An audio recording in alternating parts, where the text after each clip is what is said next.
We know you're all familiar with their songs, but do you know the stories behind some of the Temptations' greatest hits? Michael Andreaus, one of the stars in Ain't Too Proud, The Life and Times of the Temptations, joins me now. Oh my goodness, I want to see this show so bad, but my bedtime will not allow it. It's such a great show. Yes, it's great to have you here today. Thank you. My goodness, this show, electrifying, is probably the best way to describe it, right? It really is. Yeah. I mean, we've got so many talented people on stage, singing, dancing, telling this great story every night. I mean, the reactions that we get from the crowd speaks for itself. I mean, people are just into it the whole journey, so we love it. Well, and you and I were both raised on Motown, so it just brings back the nostalgia, the culture, the vibe, and that's the stuff you always, we had it blaring in our kitchen growing up. So as a kid, I knew all the songs, right?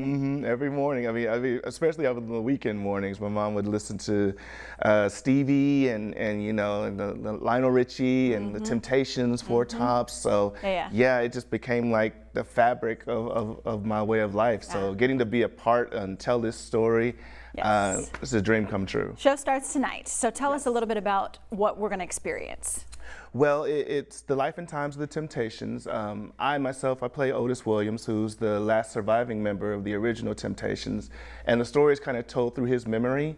So in addition to singing and dancing, I also narrate the story. So I get to talk directly to the audience, engage, get a little back and forth going.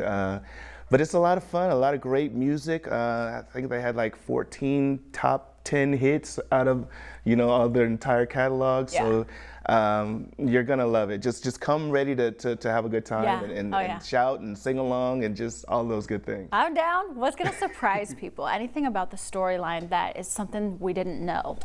I think that just the story in general is surprising to people because I think when you grow up listening to a group, you don't always know what it took for them to get to the level that they got to. Such high performance, well-known, world-renowned level. Absolutely. But the thing that I love about this book that Dominique Morris wrote is that they didn't cut any corners. You know, they told the whole story. There's, you know, all of the ups came with lots of downs as well. You know, drug addiction and dealing with segregation in the South, and you know, so you know, I don't want to paint the picture like it's a downer the whole time because it's definitely not. But it's a deep I think it had to be. You know, she wanted to tell the truth of the entire situation and not just, you know, the highlights. So I love that we get into it and we get deep with it, and we have fun, but we also, I think people come out with more of an understanding and appreciation of what the Temptations actually went through in their journey to being the #1 group in all time. We know that the audience is going to have an incredible time. They're going to see the story behind the Temptations in a whole new way. From your perspective, what has this performance been like for you? I mean, what's the feeling being on stage acting out, you know, the story's out?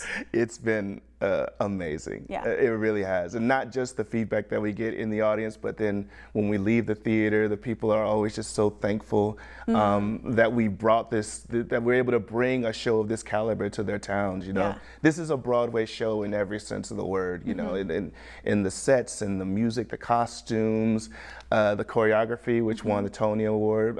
So, you know, bringing all of that high-class entertainment to all of these different cities, it's been incredible, and it's something that I won't ever forget, you know, and not just, and getting to work with such amazing people, not just on the stage, but they've become like family off the stage too.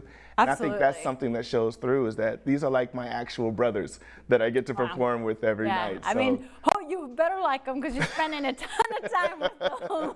And you know, the pressure's on, live performance. You got to have the chemistry with each other. So I cannot wait to see this in person eventually when I'm on a better schedule.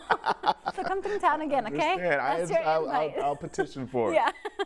Show starts tonight, goes through July 2nd. Head to Des Moines Performing Arts website, get those tickets. You do not want to miss this one.